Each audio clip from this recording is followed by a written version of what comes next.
नमस्कार, मैं आपके साथ प्रिया बंसल और आप देख रहे हैं न्यूज चौक। चलिए आज के बुलेटिन की शुरुआत करते हैं। भारत और ऑस्ट्रेलिया के बीच बॉर्डर गावस्कर ट्रॉफी के चौथे और आखिरी टेस्ट की शुरुआत अहमदाबाद में यादगार बन गई है। दोनों देशों के प्रधानमंत्री मौजूद रहे। पीएम नरेंद्र मोदी ने ऑस्ट्रेलियाई पीएम एंथनी एल्बनीज की अगुवाई भी की। दोनों एक साथ मैदान में पहुंचे। दोनों पहले अपने अपने देशों के खिलाड़ियों से मिले।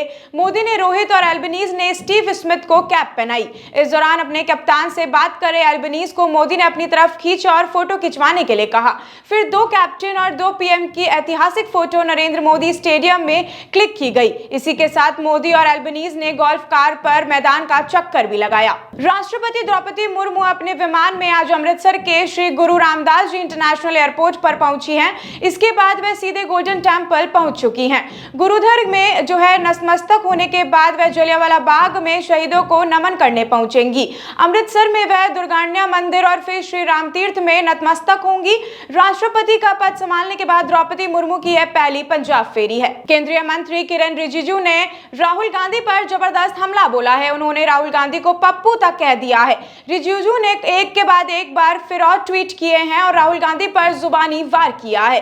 रिजिजू ने कहा कि कांग्रेस के स्वयंभू युवराज ने सारी हदें पार कर दी हैं। यह आदमी भारत की एकता के लिए बेहद खतरनाक हो गया है। अब वह लोगों को भारत की विभाजित करने के लिए उकसा रहा है। भारत के सबसे लोकप्रिय और चहेते माननीय प्रधानमंत्री नरेंद्र मोदी का एक ही मंत्र है, एक भारत श्रेष्ठ भारत। रिजिजू ने कहा कि भारत के लोग जानते हैं कि राहुल गांधी पप्पू हैं, लेकिन विदेशी नहीं जानते हैं कि वास्तव में पप्पू हैं। उनके मूर्खता बयानों पर प्रतिक्रिया करना आवश्यक नहीं है, लेकिन समस्या यह है कि उनके भारत विरोधी बयानों का भारत विरोधी ताकतों द्वारा देश की छवि को खराब करने के लिए दुरुपयोग किया जाता है।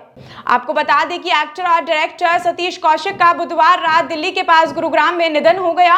मौत की वजह हार्ट अटैक बताई जा रही है।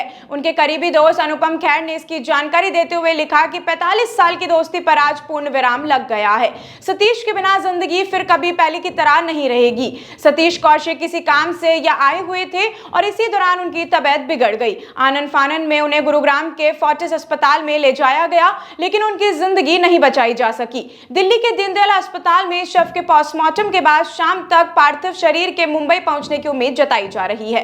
शराब नीति मामले में तिहाड़ जेल में बंद मनीष सिसोदिया से पूछताछ के लिए प्रवर्तन निदेशालय ईडी की टीम तिहाड़ जेल पहुंच चुकी है। ईडी की टीम ने सिसोदिया से सवाल जवाब शुरू कर दिए हैं। इससे पहले 7 मार्च को ईडी ने 6 घंटे तक सिसोदिया से पूछताछ की थी।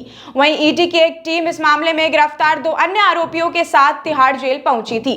ईडी ने बताया कि शराब नीति बनाने में साउथ दिल्ली के व्यापारियों से 100 करोड़ की रिश्वत ली गई थी। इस मामले में ईडी ने 6 मार्च को हैदराबाद के बिजनेसमैन अरुण रामचंद्र पिल्लई और अमनदीप ढल को भी गिरफ्तार किया था। उपराष्ट्रपति जगदीप धनखड़ के एक फैसले पर विवाद शुरू हो गया है। आरोप है कि धनखड़ ने संसदीय समितियों में अपनी निजी स्टाफ की नियुक्ति की है।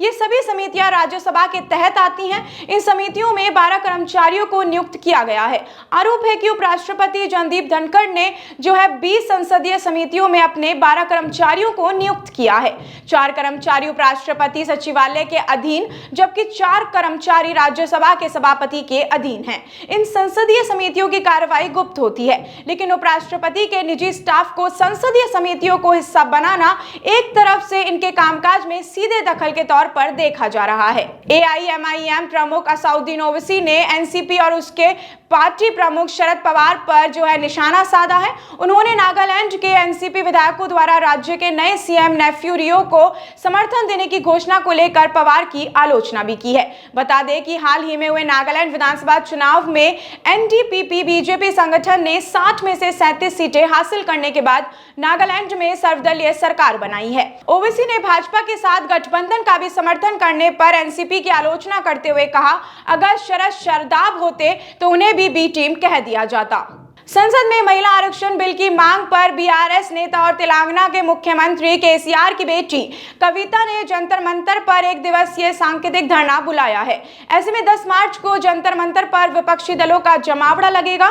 दरअसल कांग्रेस के अलावा लगभग सभी 17 विपक्षी दलों के प्रतिनिधि केसीआर की बेटी और बीआरएस नेता कविता के वुमेन रिजर्वेशन बिल की मांग में होने वाले प्रदर्शन में शामिल होंगे। इसमें NC, PDP, Akali Dal, TMC, JDU, RJD, SP, CPI, CPM और साथ में एनसीपी, शिवसेना, उद्धव, जेएमएम, आप और कुछ निर्दलीय सांसदों के साथ साथ 29 राज्यों से महिलाओं के संगठन शामिल होंगे। टेरर फंडिंग को लेकर प्रवर्तन निदेशालय ने गुरुवार को हुर्रियत नेता काजी यासिर और जम्मू कश्मीर साल्वेशन मूवमेंट के अध्यक्ष जफर भट्ट के घरों समेत 9 ठिकानों पर छापा मारा है। सूत्रों के अनुसार केंद्रीय जांच एजेंसी ने आज सुबह स्थानीय पुलिस के साथ श्रीनगर के बागे मेहताब इलाके में जम्मू कश्मीर मुक्ति आंदोलन के अध्यक्ष मोहम्मद अकबर भट्ट उर्फ जफर भट्ट के घर पर छापा मारा है। उन्होंने कहा कि केंद्रीय जांच एजेंसी की एक अन्य टीम ने आज सुबह अनंतनाग ने काजी मोहल्ला इलाके में हुर्रियत नेता काजी यासिर के घर पर भी छापा मारा है। उन्होंने कहा कि कई जगहों पर छापेमारी की जा रही है और आगे भी जानकारी उसी के अनुसार साझा की जाएगी। आपको बता दें कि काजी यासिर का अवैध शॉपिंग कॉम्प्लेक्स भी पिछले महीने अनंतनाग में गिराया गया था। तमिलनाडु में बुधवार को भाजपा के 13 पदाधिकारियों ने पार्टी से इस्तीफा दे दिया है। अपनी सहयोगी पार्टी AIADMK में शामिल हो गए हैं। ये सभी नेता भाजपा IT विंग से जुड़े हुए हैं। वहीं IT विंग के डिस्ट्रिक्ट प्रेसिडेंट अनवर रासन ने बुधवार को पार्टी से इस्तीफा देते हुए कहा था, मैंने सालों तक भाजपा के लिए काम किया है। लोग जानते हैं कि मैंने कभी किसी पद की उम्मीद नहीं की है। पिछले कुछ दिनों से पार्टी में कुछ ठीक नहीं चल रहा है। असामान्य स्थिति को देखते हुए मैंने पार्टी से इस्तीफा देने का फैसला किया है। देश के सर्वश्रेष्ठ athlete golden boy Neeraj Chopra ने इस बार देशवासियों से बड़ा वादा किया है। दरअसल उनके चाहने वाले लाखों करोड़ों लोगों का उनसे एक सवाल हमेशा रहता है कि आखिर वे 90 मीटर भाला फेंकने का रिकॉर्ड कब हासिल करेंगे। इस सवाल पर नीरज ने जवाब देते हुए कहा है कि इस बार सवाल को बंद कर देंगे, यानी वे इस टारगेट को अचीव कर लेंगे। उन्होंने कहा कि इस गोल के लिए उनकी दिन रात कड़ी मेहनत चल रही है। विश्व के उत्तम एथलीट कोच की निगरानी और दिशा निर्देश में वे कड़ा अभ्यास कर रहे हैं। फिलहाल उनका फोकस सिर्फ और सिर्फ 90 मीटर व उसका अधिक का है। राष्ट्रवादी कांग्रेस पार्टी NCP प्रमुख शरद पवार ने नागालैंड में मुख्यमंत्री नेफ्यू रियो का समर्थन देने का ऐलान किया है। NCP प्रमुख के बड़े फैसले के बाद यह साफ हो गया है कि पार्टी नागालैंड में विपक्ष की भूमिका नहीं निभाएगी। राज्य में अभी NDPP और भाजपा गठबंधन की सरकार है। हालांकि अब यह स्पष्ट नहीं हुआ है कि NCP नागालैंड में सरकार का हिस्सा बनेगी या केवल बाहर से समर्थन करेगी। सूत्रों के अनुसार पार्टी का यह फैसला NCP की नागालैंड यूनिट और 7 विधायकों की ओर से राज्य के हित में सरकार के समर्थन की राय के बाद आया है।